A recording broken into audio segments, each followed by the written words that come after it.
Seigneur Jésus, Dieu le Tout-Puissant, toi le Créateur des cieux et de la terre, toi qui nous as connus dès avant la fondation.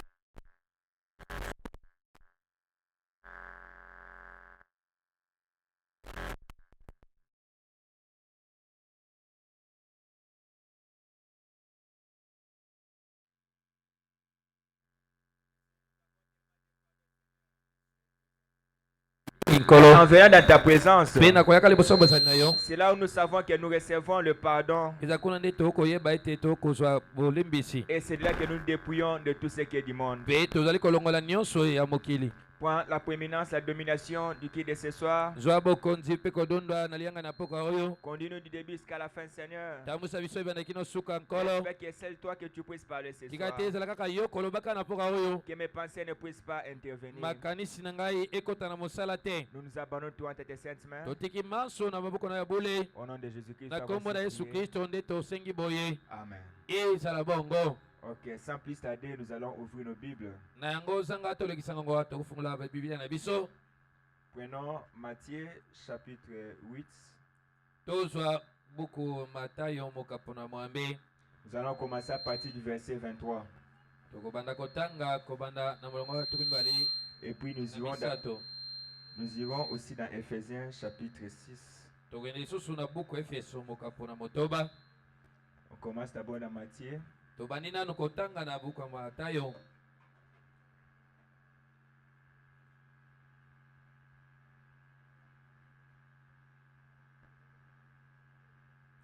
Il monta dans la barque et ses disciples le suivaient.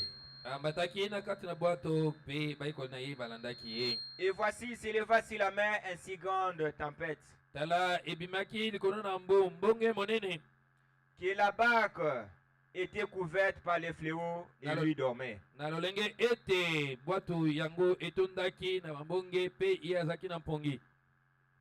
Les disciples s'étant approchés les réveillèrent et dirent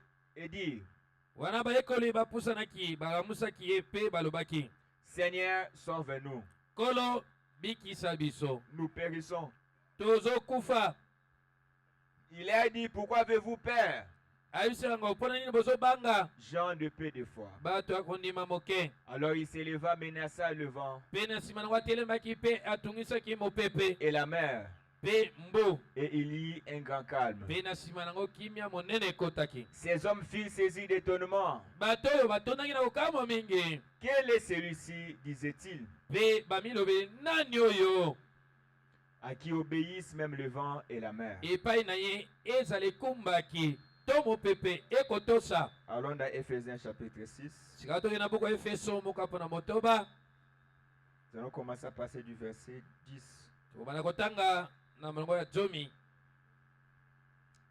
Au reste, fortifiez-vous dans le Seigneur et par sa force tout-puissante. Revêtez-vous de toutes les armures de Dieu afin de pouvoir tenir ferme contre le risque du diable. Car nous n'avons pas à lutter contre la chair et le sang, mais contre les dominations, contre les autorités, contre les princes de ce monde des ténèbres,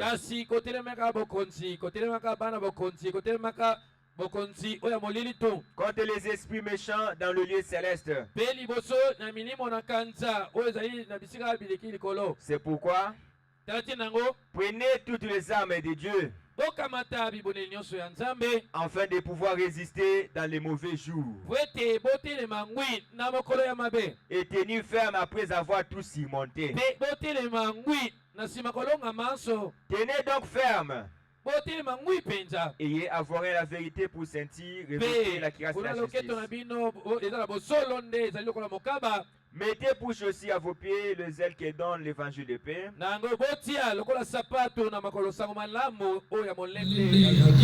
Prenez par-dessus tout cela le bouclier de la foi avec lequel vous pourrez éteindre tout le trait enflammé du malin. Prenez aussi le casque du salut et le pain de l'esprit. de la parole de Dieu. Faites en tout temps par l'esprit toutes sortes de prières et de supplications. Veillez à cela avec une entière persévérance et priez pour tous les saints. Seigneur vous bénisse. Vous pouvez prendre des places maintenant. Sans plus tarder ce soir, nous allons parler d'une petite exhortation. Et puis nous allons entrer dans la prière. Nous allons parler aussi réveiller Jésus. Réveiller Jésus. Comme nous venons de le lire dans Matthieu et dans le livre d'Éphésiens. Là, dans le livre de Matthieu, on est en train de nous montrer. C'était le temps où Jésus était en train de prêcher de l'autre côté.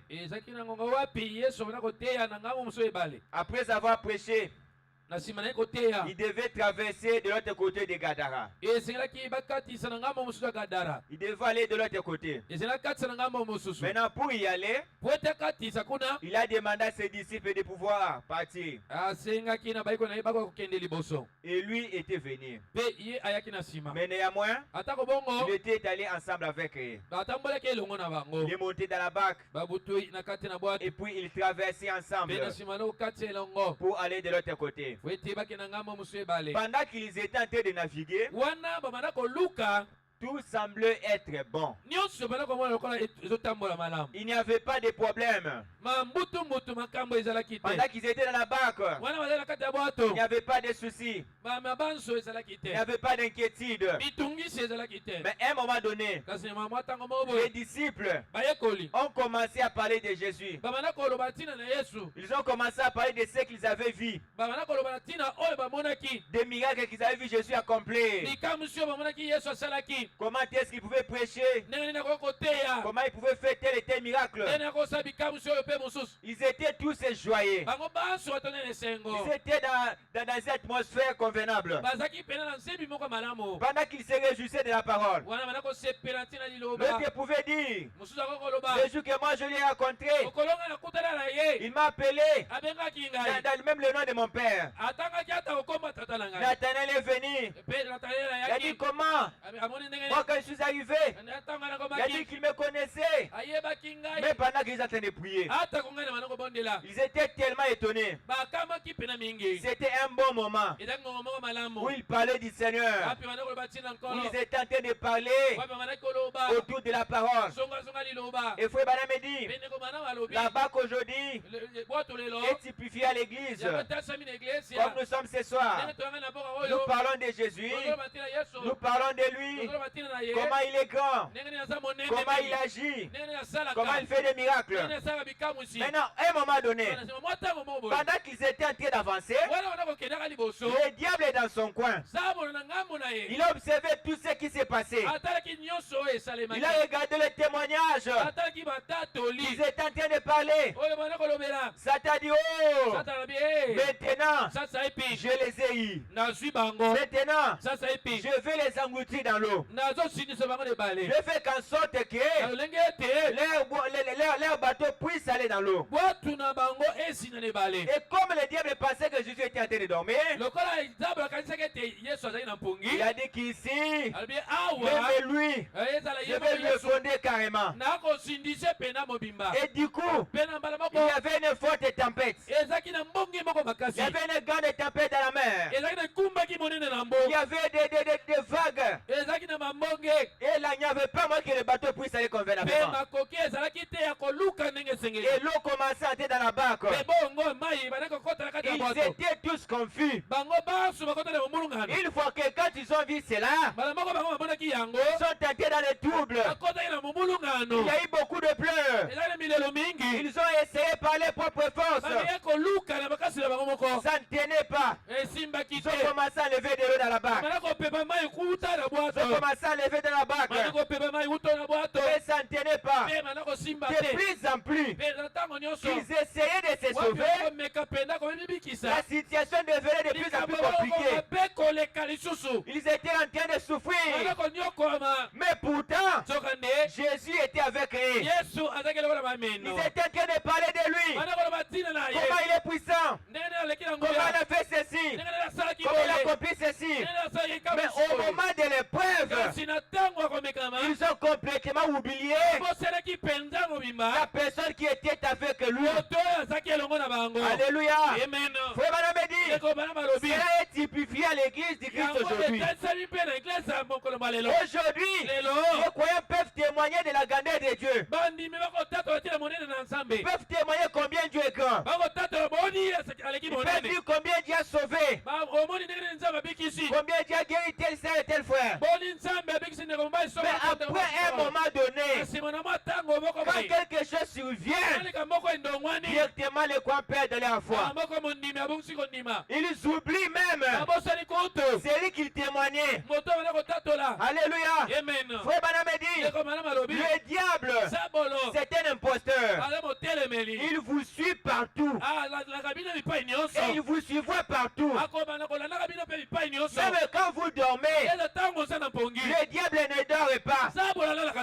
Il ne dort pas. Frère Baname monte. Comme Dieu travaille en tout moment, le diable aussi, dans son armée, il y a des démons qui travaillent en tout moment. Là-bas, il y a les démons qui travaillent de matin à 12h, de 12h à 15h. Les autres viennent de peut-être 18h jusqu'à 21h. D'autres démons prennent de 21h jusqu'à 1h ou à 3h. C'est leur travail. Ils font des changements. En tout moment, ils sont à l'œuvre. Maintenant, pourquoi ils font cela? Parce qu'il y a un combat qu'ils sont en train de poursuivre. Leur objectif, c'est de combattre le peuple de Dieu. Voilà la raison pour laquelle, là où nous venons de lire dans Ephésiens chapitre 6, on a dit, veillez dans la prière et dans la supplication avec persévérance. Parce que votre ennemi, il rôdera toujours autour de vous. Et c'est pourquoi il y a une recommandation du Seigneur qu'un véritable chrétien doit veiller dans la prière. Et le prophète Branham, il a même précisé les heures auxquelles nous devons prier. Il a dit ceci, un véritable chrétien doit prier à 6 heures. Vous devez prier à 12 heures. Vous devez prier à 18 heures. Vous devez prier à 21 heures. Vous devez prier à 3 heures. Vous devez prier aussi à 6 heures. Pourquoi il a donné cet enchaînement-là? Parce que de l'autre côté, le diable aussi fait la même chose. Lui, dans son objectif, dans son armée, il y a des démons qui font des changements. Il y a ceux-là qui travaillent sur toi 12 heures. Il y a ceux qui travaillent à 15 heures. Il y a ceux qui travaillent à telle et à telle heure. Voilà la raison pour laquelle, même dans l'économie du diable, le féticheur, chaque fétiche a son heure qu'on envoie. Il y a certains sorciers, on les a au milieu de la nuit. Pour avoir la puissance, ils doivent rencontrer les démons qui travaillent à ces heures-là. Il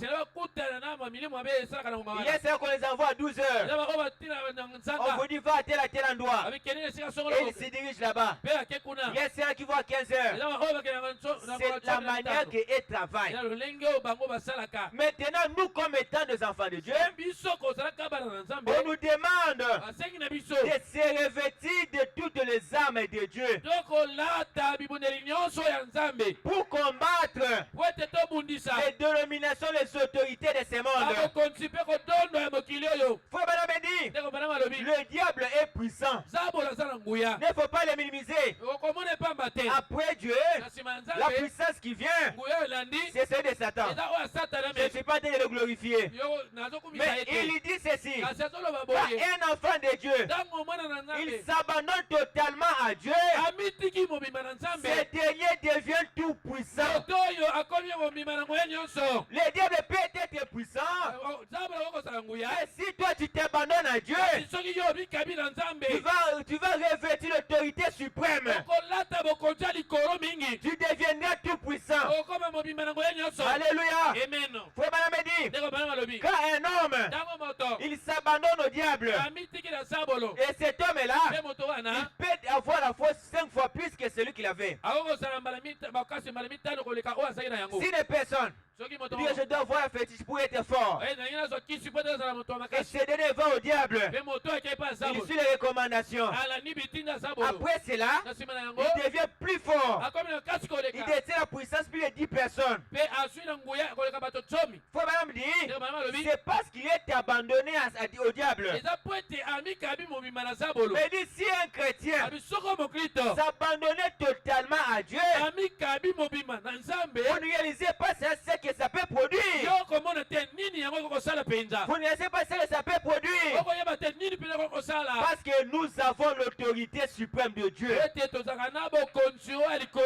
Nous avons l'autorité suprême. Et dans l'église de Jésus, Jésus qui était Dieu, lui qui avait la plénitude de la parole, lui que nous adorons, ce jour-là, il était dans la barque. Le diable n'a pas eu peur. Il s'est élevé. Il a dit maintenant, je l'ai eu. Il est venu quand même. Le diable c'est un audacieux. Il viendra partout. Il vous suivra partout. Il est celui qui va dans la présence de Dieu. Même quand Dieu avait une conférence, Dieu a réuni avec ses anges. Néanmoins, le diable traverse de l'autre côté. Et Dieu lui demande, Satan, qu'est-ce que tu fais ici? Non, je suis en train de promener. Ça veut dire qu'il est partout. Il va même au ciel. Et Dieu lui a demandé, comment va mon serviteur Job? Il a dit, oh, il va bien. Mais c'est parce que tu l'as laissé avec beaucoup de biens. C'est parce que tu lui as béni. C'est pourquoi il tient fort. Et Dieu lui envoie. Va, t'es celui. Ôte-lui tout ce qu'il a, mais note pas seulement sa vie. Et le diable est venu, il a exécuté cela. Mais Job, comme il était un chrétien, comme il était un croyant en Dieu, il devait rester toujours ferme. Peu importe les obstacles, peu importe ce qui lui traversait, il n'a pas abandonné. Au moment des troubles, il est devenu de plus en plus certain de Dieu. Mais néanmoins, c'était le test de Dieu. Ça ne voulait pas dire que Dieu lui avait abandonné. Mais c'est arrivé comment? L'accusateur, le diable, il est allé là-bas. Et ce jour-là, pendant que Jésus était en train de naviguer, le trouble dans l'église, dans la barque, les disciples troublés, ils ne savaient pas quoi faire. Ils ont commencé à pleurer. Ils ont commencé à pleurer. Ils ont essayé de parler à propre force. Ça n'a pas marché. Ils ont enlevé de l'eau. Ça n'a pas marché. Ils ont hisé les voiles qui étaient dans la barque. Ça ne pouvait pas marcher. Mais pourtant, Jésus était toujours avec eux. Jusqu'à ce que l'un de ses disciples s'est dit, oh, mes frères, mais nous avons parlé de lui. Pourquoi nous souffrons comme ça? Le maître se couche là. Allez les réveiller. Et l'un des disciples s'est approché. Il lui a réveillé. Maître, nous allons mourir. Nous allons mourir. La mort était arrivée. Le trouble était arrivé. L'espoir était fini. Mais pour une solution valable, il fallait réveiller un homme. Il fallait réveiller un homme. Jésus s'est élevé. Il a dit, oh, gens de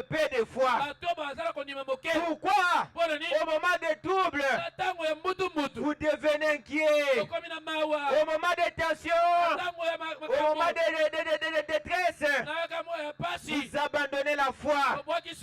Les hommes de paix de foi. Quand Jésus a regardé, il a regardé le vent.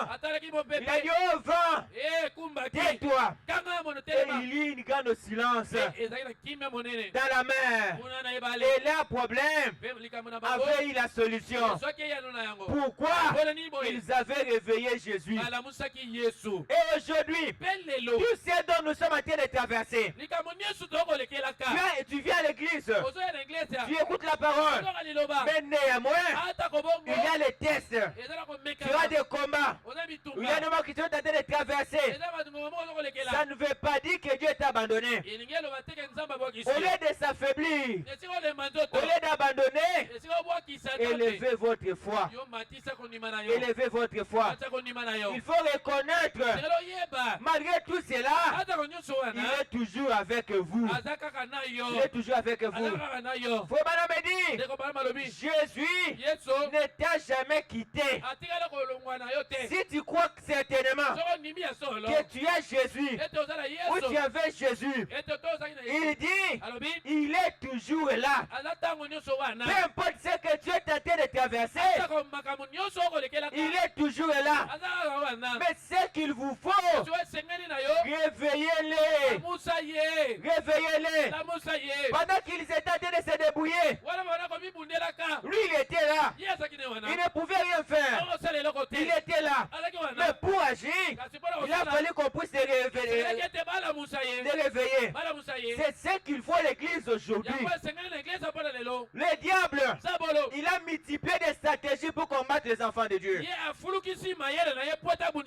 S'il ne vous attrape pas dans ce chemin, vous allez raconter des autres façons. Si vous ne racontez pas de l'autre côté, vous le verrez des autres façons. Il change. Il change. Mais pour résister à toutes ces choses, revêtez-vous de toutes les armes de Dieu. Revêtez-vous des armes de Dieu. Ayez la parole. Ayez la prière. Ayez aussi la foi. Ce sont ces trois choses qui font que vous puissiez résister contre le diable. Vous pouvez avoir la parole, mais sans la prière, vous n'obtiendrez rien. Parce que dans la barque, ils avaient la parole. Ils parlaient de Jésus. Mais quand le trouble est arrivé, ils ont perdu la foi. Ils ont perdu la prière. Ils n'en avaient pas. La prière, c'était d'aller réveiller Jésus. On réveille Jésus au moyen de la prière. Quand vous demandez, c'est dialoguer, c'est parler à quelqu'un d'autre. C'est ça qui est même la défense de la prière. La prière, c'est dialoguer. Vous parlez, on vous répond. Mais ils avaient la parole. Ils avaient manqué la prière.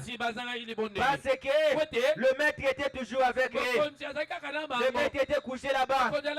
Et la troisième chose, ils n'avaient pas la foi. C'était une église qui avait seulement la parole. C'était des croyants qui connaissaient les Écritures. Mais en eux, ils n'avaient pas la foi. Quand les tests viennent, ils fuient l'église. Quand les tests viennent, ils s'affaiblissent. Quand les tests viennent, ils commencent à parler à tout le monde. Au peuple de Dieu, Jésus vous appelle les hommes de paix de foi. Les hommes de paix de foi. Vous avez la parole de tout ce que nous avons dans le message. Vous connaissez bien Jésus. Vous connaissez tous les mystères. Vous connaissez ça dans toutes les facettes. Mais les choses qui suivent, associez votre parole avec la prière. Associez ça avec la prière. Soyez un chrétien qui prie constamment. Parce que c'est la prière qui vous fera résister dans les mauvais jours. Il y a les bons moments, il y a aussi les mauvais jours. Mais quand cela arrivera, si vous n'avez pas cela, vous allez abandonner, vous serez vaincu. Et la prière sans la foi, c'est rien. Vous pouvez prier, vous pouvez bien réciter les paroles, vous pouvez accomplir toutes les choses, les procédés de la prière. Mais si vous ne croyez pas votre prière, vous n'aurez pas de résultats. Parce que même Dieu, il a créé à sa propre parole. Quand que la lumière est soir, il a créé d'abord cela, et la lumière est fut. Et vous aussi, quand vous prononcez des choses dans la prière, quand vous prononcez des paroles dans la prière, vous devez être convaincu que ce que vous demandez, vous allez obtenir cela. Vous allez obtenir cela. C'est pourquoi aujourd'hui, beaucoup de chrétiennes, ils s'affaiblissent. Ils pensent que Dieu ne répond pas, Dieu n'existe pas, Dieu est pour certaines catégories de personnes. Mais ils ont la parole. Des fois, ils prient bien. Mais une chose qui vous manque, c'est la foi. C'est la foi. Vous devez croire que vous avez en possession de tout ce que vous avez demandé. Parce qu'après avoir demandé quelque chose, vous aurez des obstacles. Vous allez rencontrer des difficultés. Vous allez rencontrer ceci et cela. Mais pour avancer, ayez la foi. C'est la foi qui vous fera vaincre. C'est la foi qui fera vaincre. C'est la chose qu'il nous faut aujourd'hui dans l'église. Même les disciples qui marchaient avec Jésus, quand ils ont manqué la foi, ils ne pouvaient pas avoir de résultats. Mais pourtant, de l'autre côté, ils avaient prié pour les malades. Ils avaient chassé les démons. Et les démons étaient sortis. Mais au moment de preuve, au moment des tests, sont devenus des plénicheurs. Sont devenus des lâches. Et toi aujourd'hui, qu'est-ce que tu traverses? Qu'est-ce qui te dérange? Qui peut t'affaiblir à tel point que tu n'as pas la capacité d'avancer? Tu peux essayer avec tes propres forces. Ça ne marchera pas. Si tu n'associes pas Jésus avec ton problème, avec tes affaires, avec tes projets, en allant seul, vous n'obtiendrez rien. Ça sera échec sur échec. Mais Jésus, il est toujours là.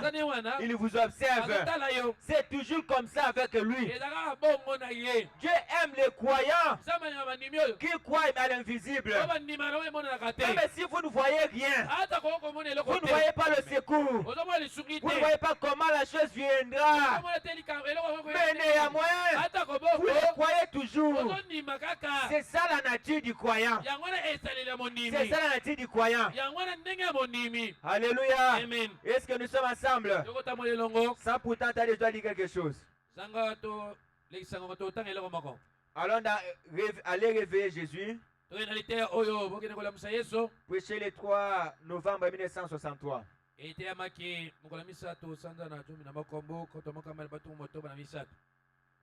Nous irons au paragraphe 48. Frère Branham dit quelque chose.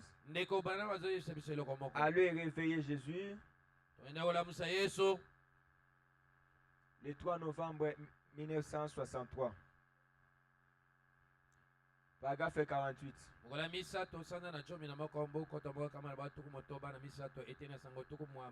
je lis au nom du Seigneur. Frère Branham dit ceci.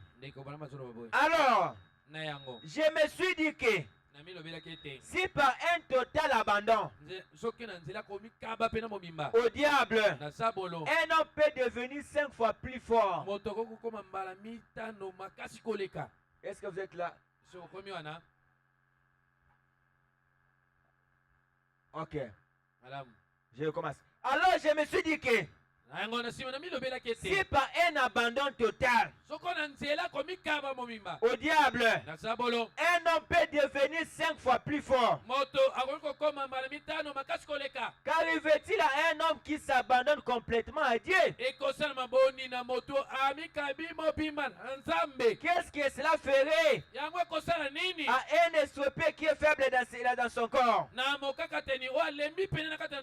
qui n'arrive pas à marcher, ou quelque chose comme cela? Si seulement nous pouvons nous abandonner complètement au Saint-Esprit, il nous donnerait une super force. Si tu t'abandonnes seulement à Dieu, tu auras une force supérieure. Alléluia. Pour nous lever, car celui qui est en vous, celui qui est dans le monde. Voyez-vous, la force de Dieu qui est en vous est plus grande que n'importe quelle affliction que vous avez. La force que Dieu a placée en vous, c'est plus fort que les problèmes que vous avez. Il dit, rien ne peut vous subjuguer, vous supplanter, parce que vous êtes plein de super puissance. Et cette super puissance, c'est le Saint-Esprit qui domine votre vie. Alléluia. Si le Saint-Esprit domine votre vie, vous avez une super puissance. Vous êtes une personne qui vit dans les dimensions élevées, au-dessus même du diable.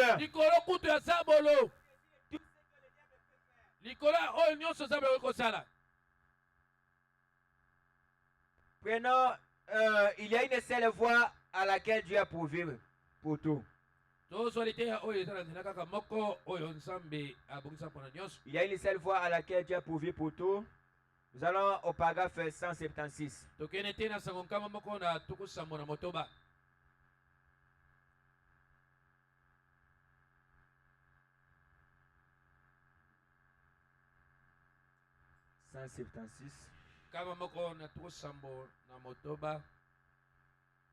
Il dit ceci. Écoutez maintenant ce qu'il nous recommande. Après avoir nous abandonné, vous devez tailler la chose en pièces. Les gens doivent venir pieusement, sincèrement à genoux.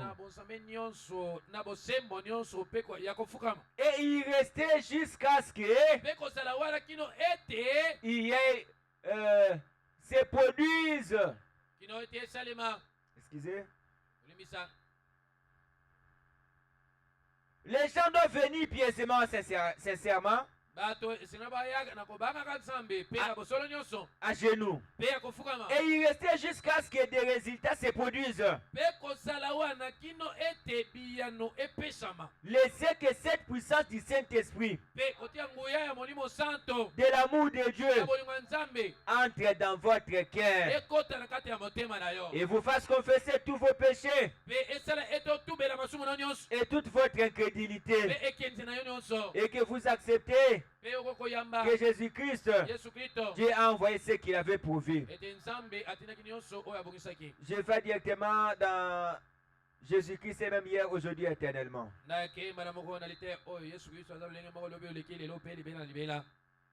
Le 16 janvier 55.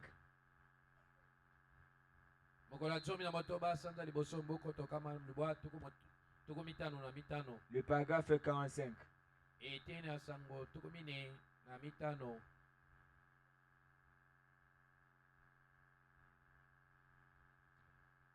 Ok. Eh bien, madame, les Écritures disent que je crois un passage déclare que les démons tremblent quand le faible des saints se met à genoux.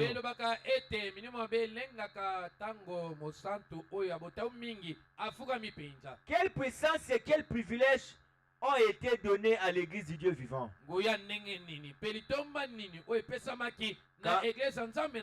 Quand vous vous agenouillez dans la prière, même les démons tremblent devant le plus faible parmi eux.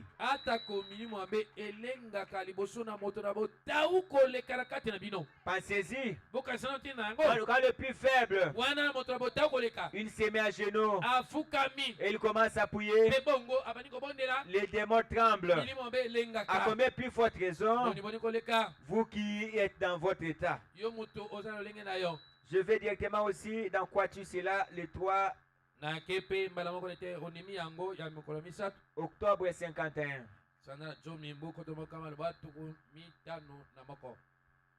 3 octobre, vous êtes là, nous sommes au paragraphe 52. Je vais lire directement. Ok.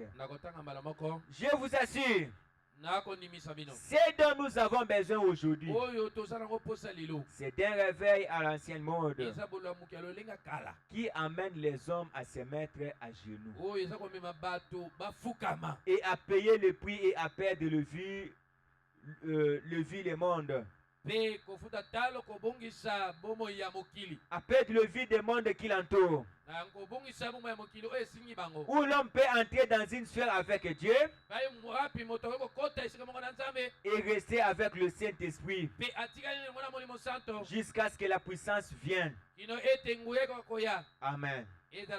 On nous parle toujours comment. Vous n'êtes pas là?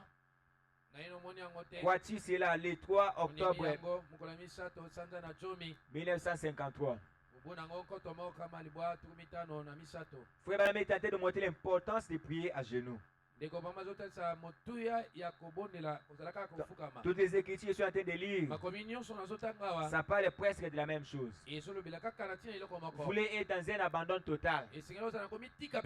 Il faut s'abandonner aussi complètement, s'approcher à Dieu avec une attitude humble, de manière sincère, s'agenouiller devant lui. C'est de cette manière-là que vous serez un homme puissant. Nous allons prendre qu'y a-t-il dans ta main. Le 20 novembre 1955.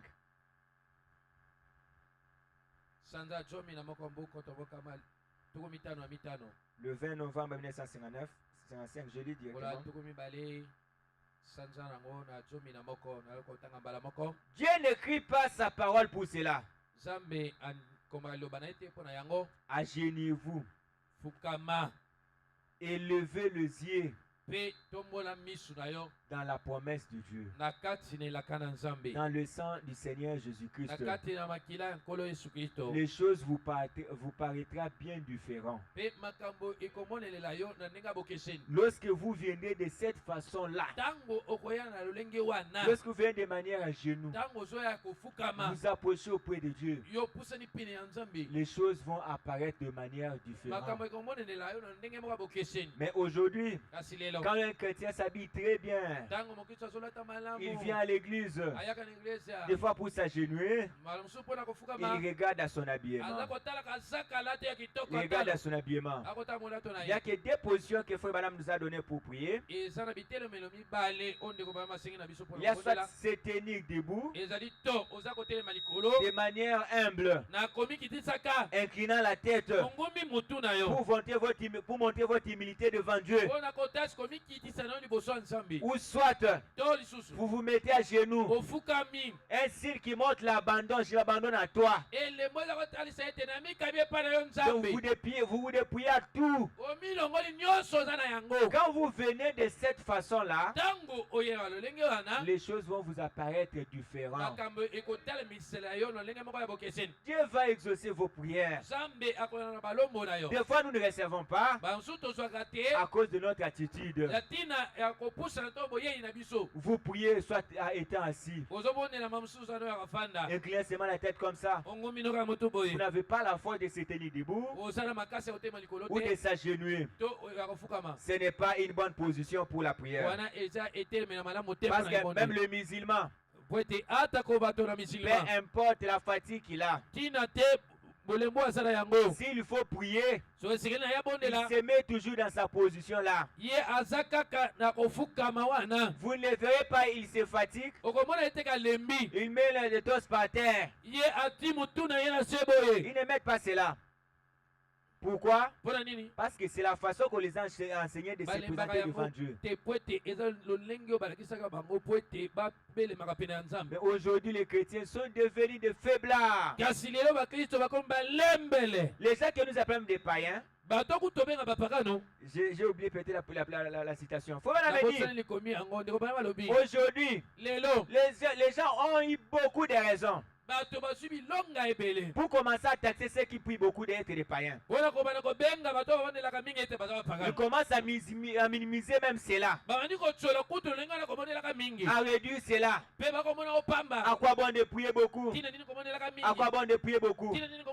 Et vous verrez que les païens là vont prospérer mieux que vous. Parce que Dieu bénit les justes et les injustes.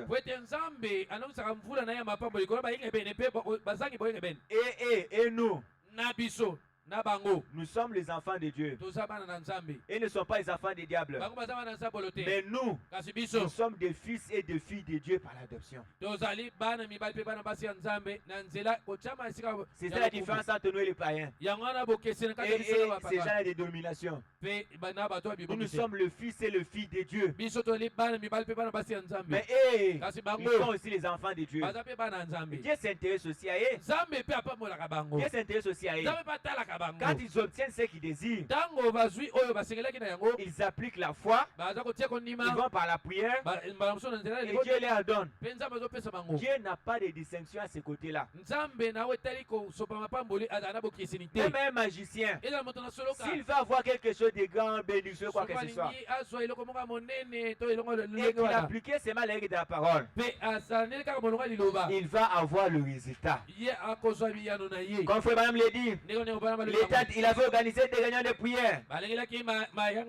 C'était une campagne d'évangélisation. Mais dans la ligne de la prière, il y avait des prostituées qui s'approchaient avec des maladies. Ils avaient des problèmes. Quand ils priaient pour eux, ces gens-là retournaient être guéris. Mais les frères et les sœurs de l'église qui venaient, ils retournaient toujours avec leurs problèmes. Ils retournaient toujours avec leurs maladies. Il s'est beaucoup inquiété. Dieu lui a dit, ce n'est pas votre problème. Ce qui compte, c'est la foi. Quand ces gens-là viennent, ils ont la foi que je vais être guéri. Mais des fois, les gens qui sont avec vous, ils s'approchent de manière habituelle. C'est ce qui est arrivé aussi à l'église du Dieu vivant. Quand vous n'avez pas la foi, et que les gens que vous appelez prétendent être les païens, ils vont évoluer. Vous aurez la parole, sans prière. Un homme qui connaît beaucoup des Écritures, mais incapable de s'agenouiller et prier même 30 minutes. Vous serez toujours un homme malheureux. Parce que vous avez tout ce qu'il vous faut. Vous êtes dans la galerie de Dieu. Il y a tout ce dont il vous faut. Dans ce grand magasin, il y a l'échelle là. Mais pour monter, vous ne montez pas pour équiper ce que vous avez. Vous allez dormir affamé. Vous continuez toujours dans des problèmes qui n'ont pas de solution. Mais néanmoins, ce n'est pas le problème de Dieu. Pourquoi? Vous êtes dans le grand magasin. Donc, tout ce que vous désirez, ça se trouve là. Prenez seulement l'échelle. Commencez à monter et apprendre ce que vous avez. Et l'échelle est là. C'est la foi. Prenez la foi. Réclamez ce que vous désirez. Réclamez ce que vous avez besoin. Vous allez obtenir tout ce que vous voulez. Au peuple de Dieu, réveillons Jésus. Pour les réveiller, et au moyen de la prière, réclamons-les, demandez-les. Ne soyons pas des chrétiens qui ont des privilèges, qui vivent en dessous de leurs propres privilèges. Mais les travailleurs, les gens du dehors, ils se contentent, ils sont très bien. Et vous commencez à les envier, vous commencez à les préférer. Non, vous êtes plus que eux. Mais pour y arriver, appliquez les conditions de la parole. Vous avez déjà la parole, c'est bien. Appliquez la prière à la vie de la prière. Priez beaucoup, c'est bien aussi. Ayez aussi la foi. Ayez aussi la foi. Vous pouvez avoir besoin d'avoir de l'argent. Tu pries, Seigneur, donne-moi l'argent. Vous avez fait une prière. Mais après ça, tu commences encore à s'inquiéter. Comment j'aurai cet argent-là? Et mon problème ici, ça va finir comment? Mais vous avez prié la nuit. Le matin, vous commencez à parler à tout le monde. Il n'y a pas la foi dans ce que vous avez prié. Mais pourtant, après avoir prié, vous allez confesser que je crois que Dieu m'a donné l'argent. Vous avez besoin de la récite. Vous venez vous prier à l'église. Et demain, vous voyez l'obstacle qui était devant vous s'empirer davantage. Au lieu d'abandonner, de laisser, vous commencez à aller dire aux gens, venez m'aider, venez faire ceci. Vous allez complètement échouer. Quand vous avez déjà fait votre prière, appliquez la loi de la foi. Je crois que dans mon problème ici, j'ai déjà la solution, j'ai déjà la récite. C'est ce qu'il me faut. Que la chose apparaît rouge ou blanc, toi tu vois toujours le positif. Un chrétien ne regarde pas les négatifs. Vous regardez toujours les positifs. Frère Branham dit, quand vous venez et qu'on prie pour vous, si vous avez une mal de tête ou bien vous avez une fièvre, aussitôt qu'on prie pour vous et que vous retournez, vous allez remarquer que la chose s'empire davantage. Cet effet, ça va devenir encore de plus en plus très fort. La maladie est auprès de partir. Maintenant, c'est votre foi qui le fera partir ou le faire résister. Mais si vous commencez à vous pleurer, on a prié pour moi, j'ai prié pour ceci, pourquoi ceci commence à m'arriver comme ça? Vous avez perdu la foi, la chose va redémarrer. Mais quand la chose devient encore de plus en plus fort, vous croyez que malgré tout ce que tu fais, tu n'as plus aucun effet sur moi. Tu es déjà vaincu et vous allez voir la chose partir.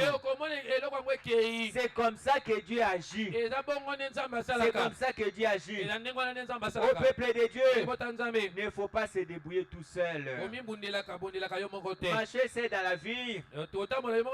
Sans Jésus, vous n'allez pas réussir. Vous n'obtiendrez certainement rien. Vous n'obtiendrez rien. Quand Frère Madame l'a dit dans aller dire non, réveillez Jésus. Pas dans aller réveiller Jésus, mais réveiller Jésus. C'est prêché le 17 janvier 63. Réveillez Jésus. Nous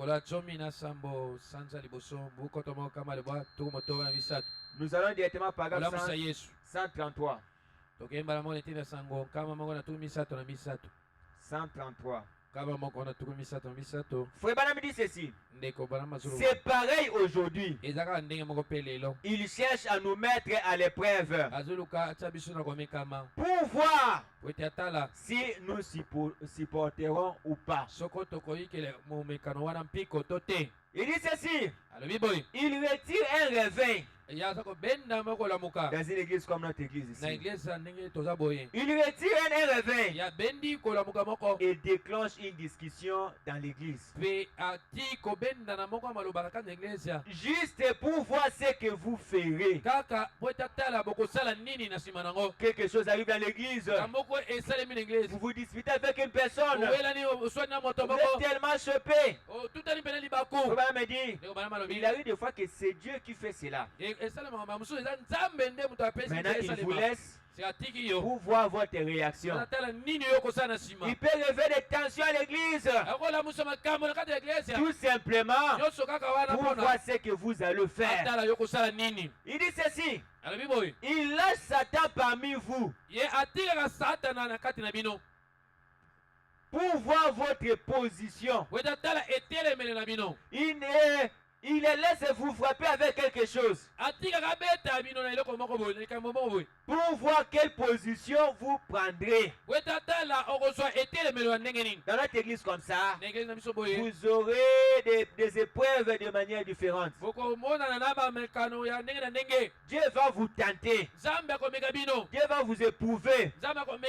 Tout cela, c'est pour voir quelle est votre position. Est-ce que Dieu est réellement son fils ou pas? Parce que quand cela vient, beaucoup abandonnent facilement. Quand vous abandonnez à votre épreuve, vous revenez à zéro. Parce que quand vous avez une épreuve, vous êtes tout près de votre bénédiction. Une fois que vous vainquez cela, vous passez directement à quelque chose de plus glorieux que Dieu avait placé pour vous. Mais la manière de Dieu de faire, c'est des fois étrange. Il permet que tous ces surprises arrivent à l'église. Quelqu'un vous parle mal. Vous passez, mais il est frère à l'église. Comment ceci peut-y arriver? Frère Baname dit, il laisse cela pour voir votre position. C'est de cette manière-là qu'il fait.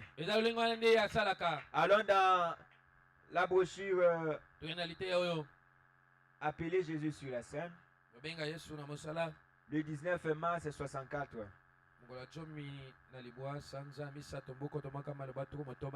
Il est écrit qu'il est le même hier, paragraphe 47. Il est écrit qu'il est le même hier. Aujourd'hui et éternellement. Voyez-vous cela? Je le crois de tout mon cœur. Il attend maintenant d'être appelé sur la scène. Maintenant, la seule chose qui peut l'appeler sur la scène, c'est que nous les réveillons en nous-mêmes. Jésus que vous allez réveiller, Jésus que nous allons réveiller, ce n'est pas un Jésus qui est à l'extérieur de vous. Ce n'est pas un Jésus quelque part. Vous allez réveiller celui qui est en vous. Parce qu'aujourd'hui, Dieu est en vous. S'il y a des problèmes, réveillez maintenant celui qui est en vous. Parlez-lui. Celui qui ne va pas, il est prêt pour répondre. Il est prêt pour calmer les tempêtes. Il est prêt pour faire tout ce dont vous avez besoin. Mais une seule chose, ayons la parole, ayons la prière, ayons la foi. Que le Seigneur vous bénisse. Nous allons nous mettre debout.